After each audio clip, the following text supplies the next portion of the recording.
वहां से एक चेतावनी आई कि हम इसका बदला लेंगे।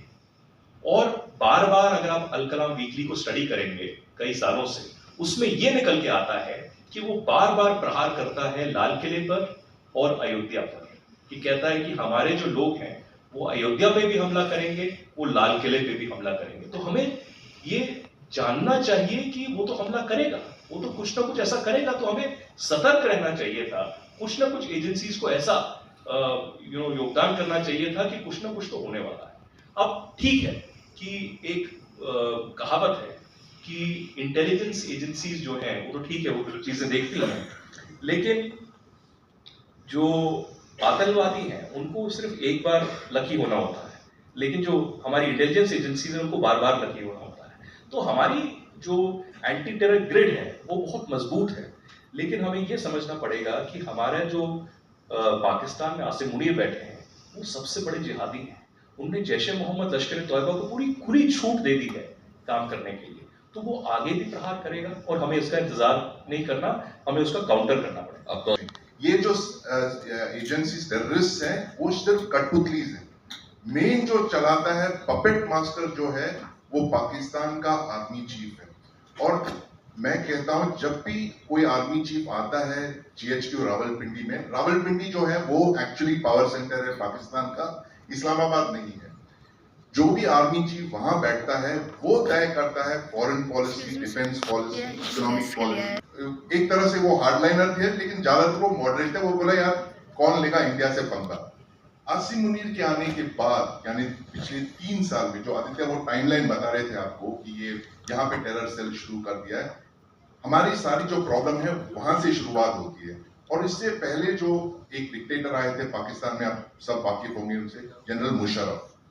जनरल मुशर्रफ ने जो करतूत किए 1999 में, उन्होंने पहली बार जो है कश्मीर से बाहर टेररिज्म को उन्होंने अनलीश किया था 1999। और इंटरेस्टिंगली वो रेड फोर्ट की एक पहली अटैक हुआ था, लश्कर तैयबा ने 2 आर्मी जवान को मारे थे दिसंबर में, वो उनका शुरुआत था। उनका लास्ट जो अटैक मुशर्रफ ने करवाया वो 26/11 मुंबई में हुआ।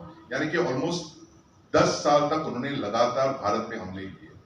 इसके बाद एक लल पीरियड आ गया, और फिर अब जो आता है आसिम मुनीर, उनको लगता है कि भैया मुझे भगवान ने यहाँ भेजा है, अल्लाह ने भेजा है पाकिस्तान को नंबर 1 देश बनाने के लिए, और मुझे इंडिया को डेथ बाय 1000 कट से अटैक करना है। तो सारा जो इनका ये है, पाकिस्तान आर्मी जो है हमारी सबसे बड़ी प्रॉब्लम है।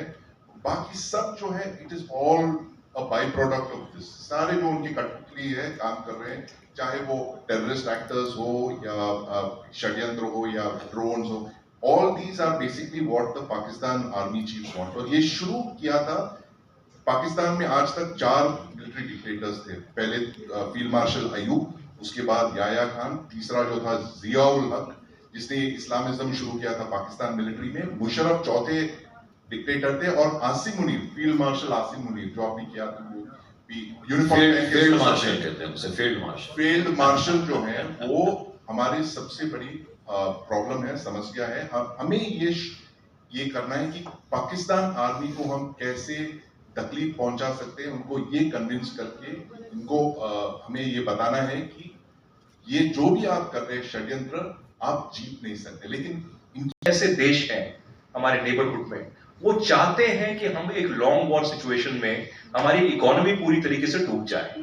तो हम ऐसा देश नहीं है कि हम रशिया यूक्रेन की तरह या इजराइल हमास की तरह एक बहुत ही लंबे अंतराल के लिए जंग की स्थिति में लड़े और वो चलता रहे, हमारी इकोनॉमी डूब जाए, हमारा जो बजट है पूरी तरीके से डिफेंस में आ जाए। मैं ये नहीं कह रहा कि आतंकवाद के खिलाफ हम प्रहार नहीं करेंगे, प्रहार करेंगे, किया है और आगे भी करते रहेंगे। लेकिन सवाल ये है कि क्या अभी की जो ये रणनीति थी पहलगाम की या उसके बाद, वो हमको प्रोवोक करने की थी कि एक लंबी जंग हो, और 4 दिन में ही हमने उनको, उनके जो कमांड कंट्रोल सेंटर्स हैं, उनके जो एयर बेसेस हैं, उनके जो टेरर नेटवर्क्स हैं, पूरी तरीके से उनको खत्म कर दिया। और ये भी जानना हमें जरूरी है जियोपॉलिटिकल सिचुएशन के अलावा कि कश्मीर की जो सिक्योरिटी सिचुएशन 30 साल से रही है वो स्टेट गवर्नमेंट के पास रही है, और जो स्टेट गवर्नमेंट है या तो नेशनल कॉन्फ्रेंस के पास थी या PDP के पास थी।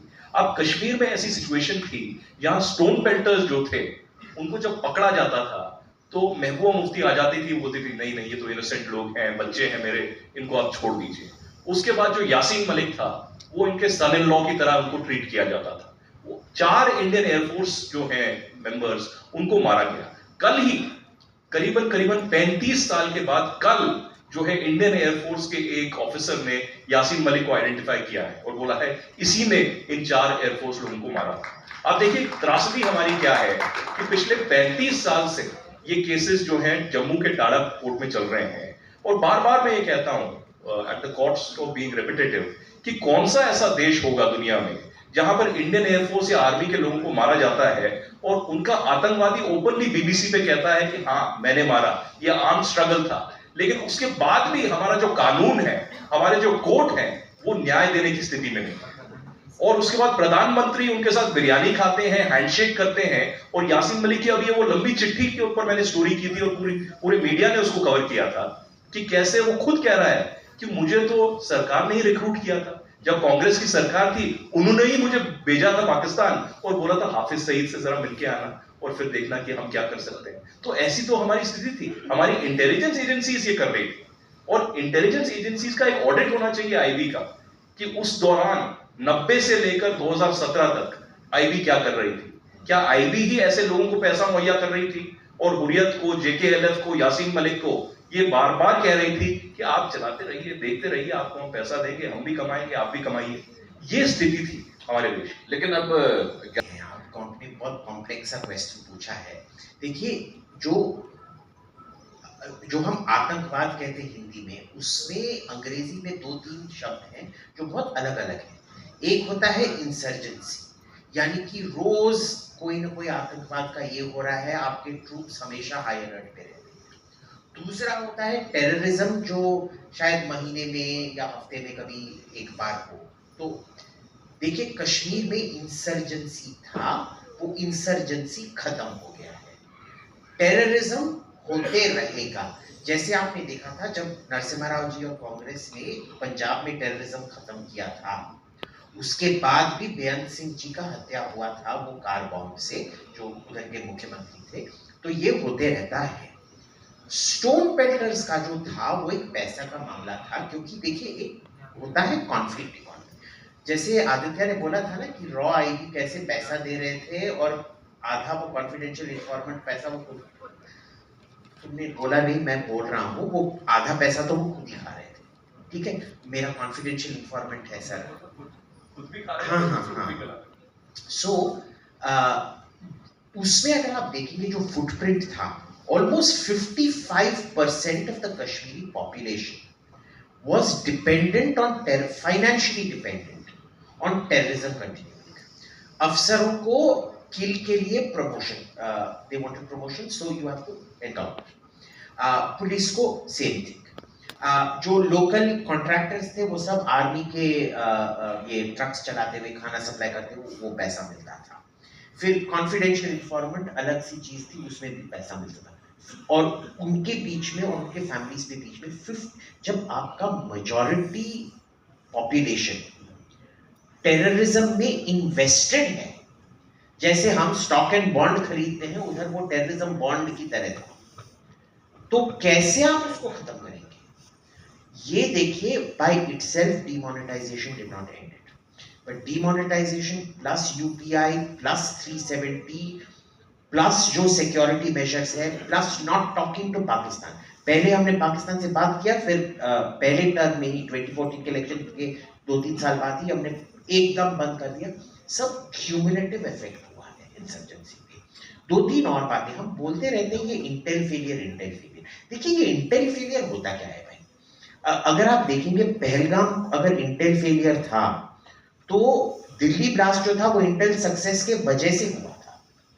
देखिए ये इंटेल फेलियर जो है ना, ये मैं मानता हूँ, ये जो बेकाम बुद्धिजीवी हैं, उन्होंने कोई ये सुन लिया, अरे बहुत सेक्सी सा टर्म है इंटेल फेलियर, तो हर चीज पे फेंक देते हैं इंटेल फेलियर। आपने काला जूता क्यों पहना है, वो आप कॉन्फ्रेंस ऑर्गेनाइजर्स का इंटेल फेलियर था। इन्होंने क्यों इनफॉर्मल पहन के आए हैं, ये कॉन्फ्रेंस ऑर्गेनाइजर्स का इंटेल फेलियर था। ये Intel failure is a catch all term. देखिए इंटेल फेलियर क्या होता है? क्या आपके पास इंफॉर्मेशन था एक अटैक होने वाला है, और आप उसको पढ़ नहीं पाए या उसको ठीक से कोऑर्डिनेट नहीं कर पाए, वो होता है इंटेल फेलियर।